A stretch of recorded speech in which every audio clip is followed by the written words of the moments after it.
Assalamualaikum semua. Selamat pagi. Saya Syria. Hari ini kami berada di tempat yang agak istimewa. Boleh lah. Ya, sebab kami sekarang di kampung ya. Kampung Sembawang. Suasana kampung. Hai semua. Terima kasih kerana bersama kami, Jun dan Nita. Hari ini kami berada di Sembawang dan kami nak lihat-lihat Masjid Pertempatan Melayu Sembawang. Masjid ini adalah masjid keempat dalam siri masjid kita. Jadi jomlah ikut kami ya. Dan kami mau lihat usul kawasan keliling sini Jun. Betul. Ya. Jadi jomlah ikut kami.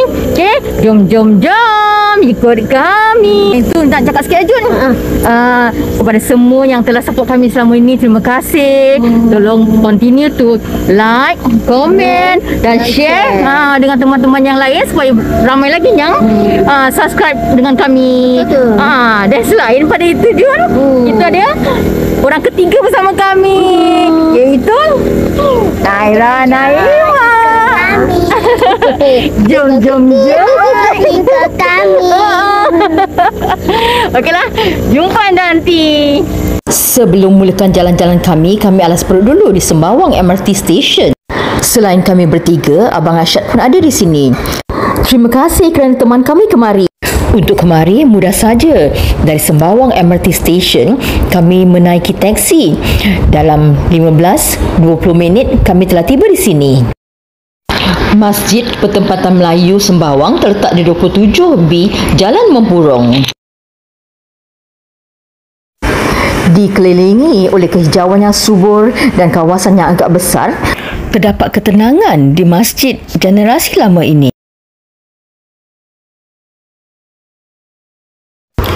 Ianya terletak di utara dan jauh dari kesibukan kota dan juga hiruk-pikuk kehidupan. Masjid Pertempatan Melayu Sembawang boleh menempatkan kapasiti sebanyak 300 jemaah untuk sesuatu masa. Masjid Pertempatan Melayu Sembawang ini adalah masjid keempat dalam siri masjid kita. Masjid Pertempatan Melayu Sembawang adalah di bawah pentadbiran Majlis Ugama Islam Singapura, iaitu MUIS. The Story. Dibuka pada 1963, Masjid Pertempatan Melayu Sembawang dibina oleh penduduk Kampung Tengah. Sebuah kampung yang pernah duduk di sudut Sembawang hingga pertengahan 1980-an. Selain dari jemaah dari Kampung Tengah ini sendiri, ada juga jemaah yang datangnya dari masyarakat di kampung berhampiran seperti Kampung Wat Hassan dan Kampung Tanjung Irau. Bangunan masjid ialah usaha komuniti dengan setiap isi rumah menyumbang sejumlah kecil bulanan sehingga dana mencukupi untuk membeli bahan binaan. Belia tempatan membantu mengumpul dana dengan melaksanakan marhaban dan berzanji di rumah-rumah di kampung-kampung. The Lee Foundation juga turut menderma $10,000 kepada dana masjid. Masjid ini adalah contoh tradisi Melayu yang masih hidup dengan elemen reka bentuk yang boleh dilihat di surau yang disokong oleh tiang kayu berukir tengah yang dikenali sebagai tiang seri. Di pintu masuk terdapat sebuah kentong atau gendang celah kayu, iaitu dipukul menanda azan. Bila dibina pada tahun 1962, ianya hanyalah sebuah surau yang hanya dapat menempatkan 50 ke 60 orang jemaah pada satu masa. Pada 2005, ia telah melalui peningkatan besar dengan tandas baru dan dapur dibesarkan. Sebelum surau dinaikkan, kawasan ini adalah ladang getah. Manakala pokok getah lain telah ditebang, kecuali sebatang pokok getah yang besar masih berdiri di sebelah masjid. Dipercayai berusia sekurang-kurangnya 1 abad. dan berkemungkinan pokok getah tertua yang masih hidup di Singapura. Selain dari Kampung Wak Hassan dan Kampung Tanjung Irau, di sini terletak juga Kampung Lubang Bom dan Kampung Hailam yang berkaitan dengan Kampung Tengah, di mana Masjid Pertempatan Melayu Sembawang didirikan. Tapi sayangnya semuanya sudah tidak ada lagi kecuali Kampung Wak Hassan, di mana penduduknya semua telah keluar untuk memberi laluan kepada pembangunan baru. Parks and Park Connectors. Taman yang berdekatan di sini ialah Sembawang Park, sementara Park Connector ialah Ulu Sembawang Park Connector, Sembawang Park Connector dan Canberra Park Connector. Masjid Pertempatan Melayu Sembawang menyediakan kelas hujung minggu dan juga kelas agama secara mingguan.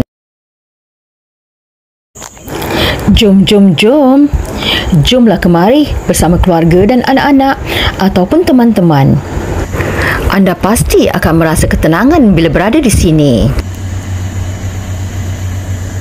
Sejarah. Sebelum Masjid Pertempatan Melayu Sembawang, orang Islam yang tinggal di kampung di kawasan ini solat di surau ataupun di Masjid Jumaat Sembawang.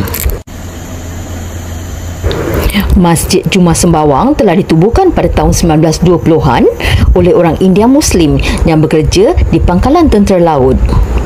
Ia bertahan selama lebih 7 dekad sebelum ia dirobohkan pada tahun 1995. Pantai utara Singapura dihuni oleh masyarakat Melayu pada tahun 50-an dan 60-an. Kawasan ini dikenali sebagai Penempatan Melayu ataupun Pertempatan Melayu Sembawang, di mana masjid ini mendapat namanya.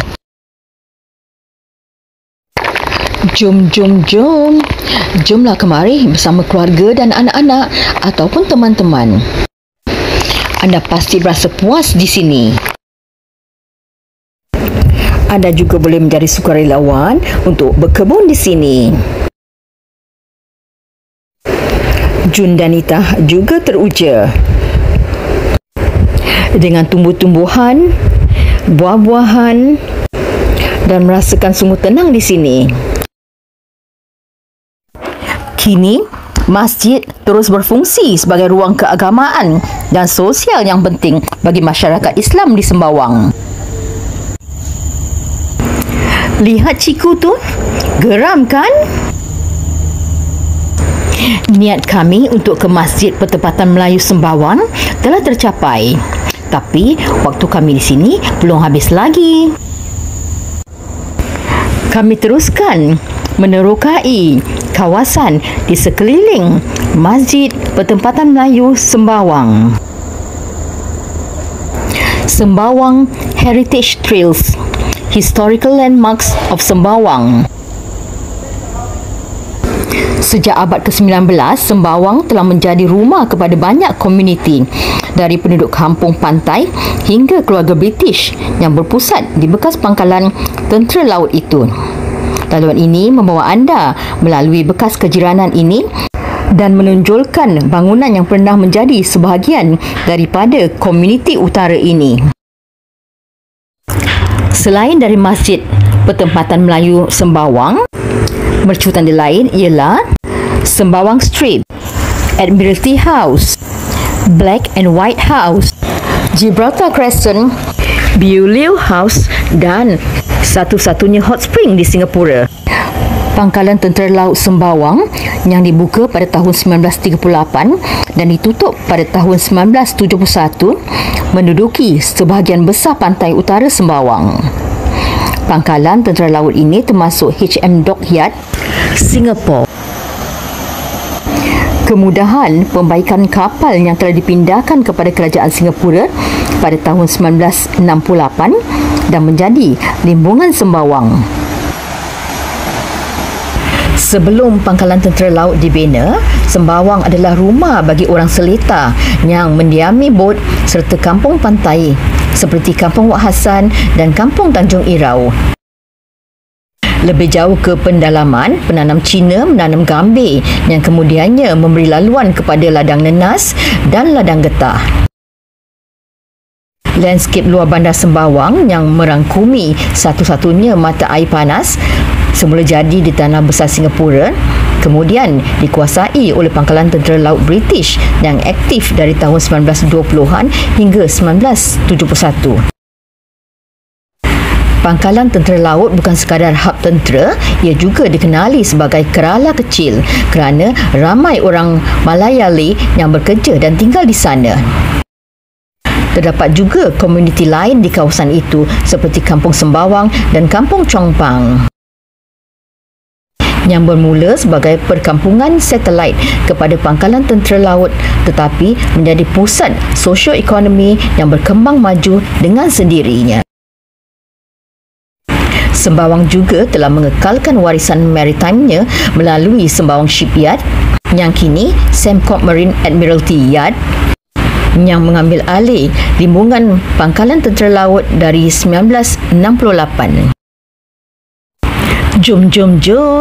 Jomlah kemari. Dari Masjid Generasi Lama, taman yang tenang, pantai yang indah, anda pasti akan berasa puas di sini.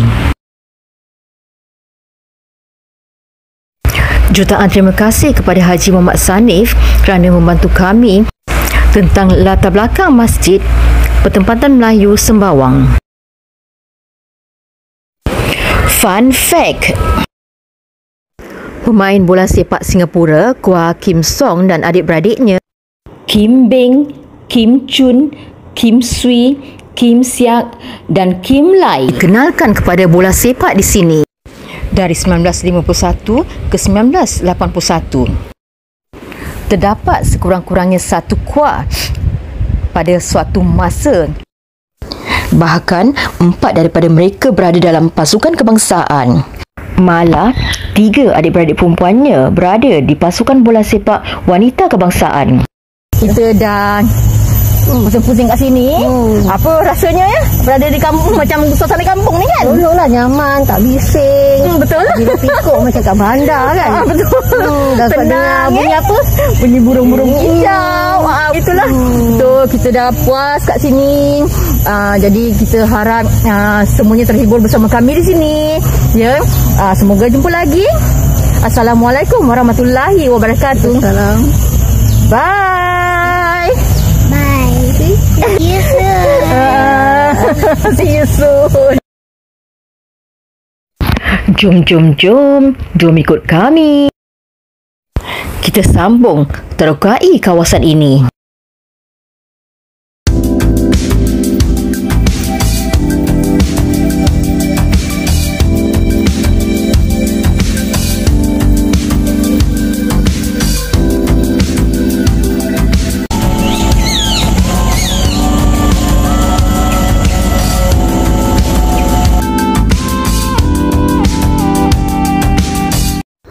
Kini kami telah tiba di Bukit Canberra Hawker Centre. Kami rehat dan makan tengah hari di sini. Semoga jumpa lagi. Assalamualaikum warahmatullahi wabarakatuh. Bye.